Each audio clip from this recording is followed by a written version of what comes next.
মায়ের কাছেই সন্তানদের যত বায়না, যত আবদার, আসলে বাবা মা যতটুকু পারে তার সন্তানের আবদার পূরণ করার চেষ্টা করে, যদি তার সাধ্যর মধ্যে থাকে, তাই না? আসসালামু আলাইকুম। কেমন আছেন সবাই? আশা করছি যে যার অবস্থান থেকে ভালো আছেন, সুস্থ আছেন। আলহামদুলিল্লাহ, আমরাও ভালো আছি। তো সকালেই এখন উঠতে হয়, মানে এশার স্কুল এখন খুব সকালেই, তাই খুব সকাল সকালেই উঠে পড়ি। তো সকালবেলায় উঠে কলার যে খোসাটা আমি ভিজায় রেখেছিলাম সেটাই দিতেছিলাম, আর এদিকে আমার কামিনী ফুলগুলো ফুটে রয়েছে, আর এত গন্ধ ফুলগুলোর, আসলে যারা মানে জানেন এর গন্ধটা তারাই বলতে পারবেন, খুবই ভালো লাগে গন্ধটা।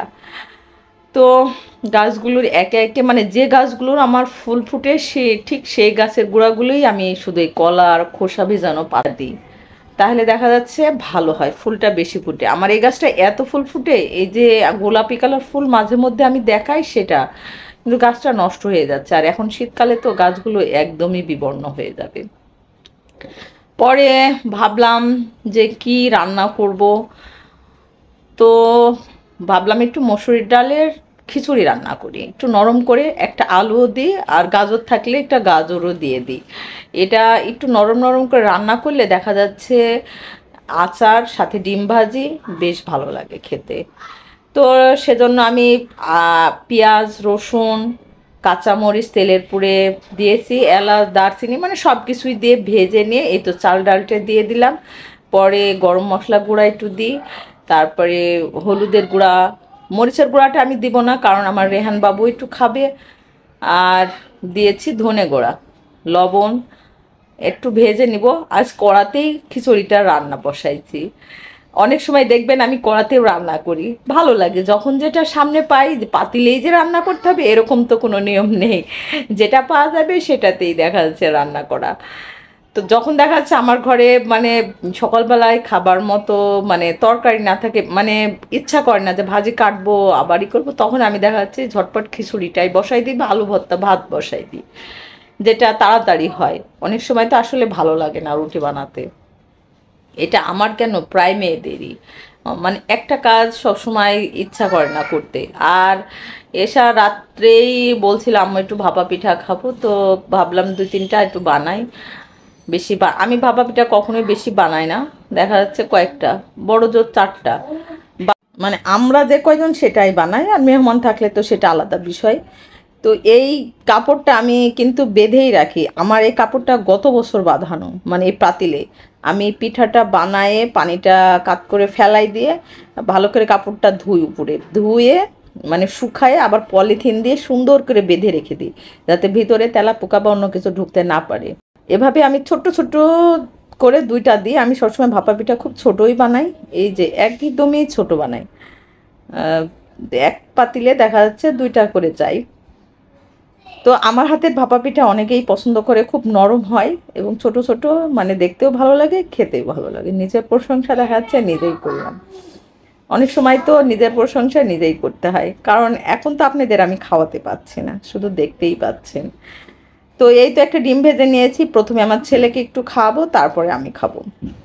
তো দেখছেন তো নরম নরম খিচুড়ি, মসুরির ডালের খিচুড়ি কিন্তু খুবই ভালো লাগে আমার।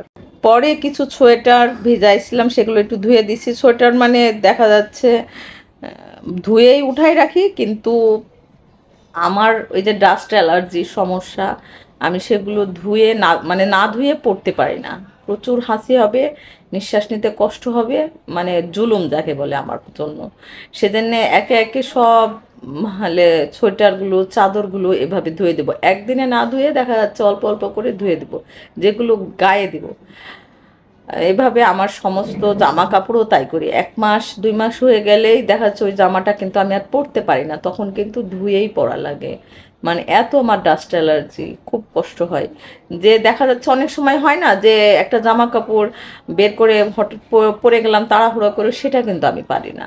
সেই জামাটা আগের দিন আমাকে ধুয়ে দেওয়া লাগবে, তারপরে কোথাও গেলে সেটা পরতে হবে, এত সমস্যা। আর এই ঘরে ধুলাবালি সমস্ত কিছুতেই আমার অনেক সমস্যা হয়। আমার ছেলে যে রাত্রে ফ্রিজ কখনই মানে সুইচটা ঘোরায় জিরো করে রাখছিল আমি জানি না, বরফ গলে ফ্রিজে দেখছি পানি কাটছে, কি ব্যাপার? তারপরে দেখছি ফ্রিজ বন্ধ, আর ফ্রিজটাও এলোমেলো, মনে হচ্ছে যে ফ্রিজে কত জিনিস, আসলে ভিতরে ফাঁকা উপরে এমন এলোমেলো। তো ফ্রিজটা পরিষ্কার করে নিলাম। মানে কাজ কি করবেন বলেন, মনে হয় যে কাজ আজ একটু কম করি, কিন্তু না, কাজ দেখবো সেদিন বেশি হয়। তো এ বরফও জমছিল, তো যাই হোক একদিক দিয়ে মানে আল্লাহ যা করে ভালোই করে, ফ্রিজটাও আমার পরিষ্কার হয়ে যাবে আজকে। আর শীত আসলে তো পরিষ্কার করতে আর পারবো না, ওই যে বললাম আমার সমস্যা, আমার ঠান্ডারও সমস্যা, আমার অ্যালার্জিরও সমস্যা। তো ফ্রিজটা ধুয়ে নিয়ে আসে, আর রান্না বান্নাও একটু কম করব। ওই এসা পোলাও খেতে চাচ্ছে, তো ভাবলাম একটু পোলাও রান্না করব, আর গরুর মাংস মানে অল্প একটু বাটিতে উঠানো ছিল সেটা জাল করব। আর আলুর যে কাবাবটা বানায় সেটাই। তো আমার ফ্রিজটা গোছানো শেষ, দেখেছেন এখন কত জায়গা, আর তখন মনে হচ্ছিল ফ্রিজে জায়গায় নেই। এর মাঝে কিন্তু আমি আয়রনও করেছি, এসার বাবার কয়েকটা শার্ট ছিল সেগুলো আয়রন করে তো উঠাই রাখলাম।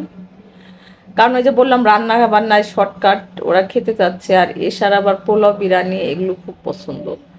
তো এই যে আলুর কাবাবটা আমার মেয়ে খুব পছন্দ করে আমার হাতের।